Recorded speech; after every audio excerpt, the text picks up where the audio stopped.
HDR video editing. আর এরকম ভিডিওগুলো editing করতে গেলে কিন্তু আমাদের অনেকটা সময় লেগে যায়। বিভিন্ন রকম অ্যাপ্লিকেশন দিয়ে কিন্তু আমরা এরকম ভিডিওগুলো আপলোড করে থাকি। আজকের পর থেকে মাত্র এক ক্লিক করে যে কোনো নর্মাল মোবাইল ফোন দিয়ে আপনারা কিন্তু HDR full HD video editing করতে পারবেন।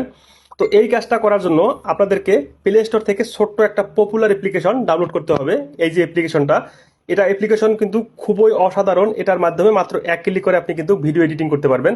তো অ্যাপ্লিকেশনটা আমার ডাউনলোড করা আছে, আমি ওপেন করলাম। তো আপনারা যখন প্রথম ডাউনলোড করে ওপেন করবেন এইরকম একটা ইন্টারফেস চলে আসবে। এখান থেকে দেখুন এই যে যে অপশনটা আছে প্লাস চিহ্ন, এখানে ক্লিক করে এখান থেকে যে নিউ প্রজেক্টে ক্লিক করবেন। তারপর এখান থেকে আপনি যে কোনো একটা সাইজ সিলেক্ট করবেন আপনার ভিডিও অনুযায়ী। তো আমি এখান থেকে 9.16 সিলেক্ট করলাম। তারপর নিউ প্রজেক্টে ক্লিক করে যে ভিডিওটা আপনারা এডিটিং করবেন নিচে দেখুন এই যে ভিডিও অ্যান্ড ফটো আছে, এখানে ক্লিক করে আপনাদের ফোনের গ্যালারি থেকে আপনারা সেই ভিডিওটা এখানে অ্যাড করবেন। তো আপনাদেরকে দেখানোর জন্য আমি এখানে একটা ভিডিও আপনাদেরকে এডিটিং করে দেখাবো। এই যে ভিডিওটা আমি এখানে অ্যাড করলাম। তারপর এখানে দেখুন এই যে অপশনটা আছে, এখানে ক্লিক করতে হবে। তো আমাদের ভিডিওটা কিন্তু এখানে চলে আসছে। তারপর আমি এখান থেকে ভিডিওটাকে একটু ক্রপ করব, মানে আপনাদেরকে দেখানোর জন্য ভিডিওটা আমি একটু শর্ট করলাম। তারপর কোনো কাজ করতে হবে না, আমরা নিচে দেখতে পারবো এই যে এফএক্স নামে একটা অপশন দেওয়া আছে, আপনারা এখানে ক্লিক করবেন।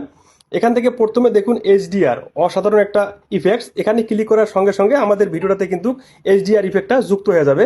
তারপর এই যে দেখুন এই লেয়ারটা আমরা একটু হাত দিয়ে চেপে ধরে ভিডিওটা সম্পূর্ণ লেয়ার করে দেবো, একদম টেনে সম্পূর্ণ লেয়ার আমরা করে দেবো এখান থেকে।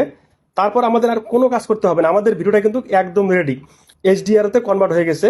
এখান থেকে চাইলে আপনি আরো অনেক কাজ করতে পারবেন, মিউজিক অ্যাড করতে পারবেন। এখান থেকে যে কোনো কাজ আপনারা দেখে নেবেন, এই কাজগুলো নিচে অসংখ্য কাজ দেওয়া আছে। তো কিভাবে এইচডিআর কনভার্ট করবেন এই রকম করে কিন্তু আপনারা খুব সহজে আপনাদের নর্মাল মোবাইল ফোন দিয়ে করতে পারবেন। দেন এই ভিডিওটাকে সেভ করার জন্য এই যে তীর চিহ্ন আছে, আপনারা এখানে ক্লিক করবেন। এখানে ক্লিক করলে ভিডিওটা আপনাদের ফোনের গ্যালারিতে কিন্তু সেভ হয়ে যাবে। ভিডিওটা ভালো লাগলে অবশ্যই শেয়ার করবেন, যারা জানে না সবাই যেন শিখতে পারে।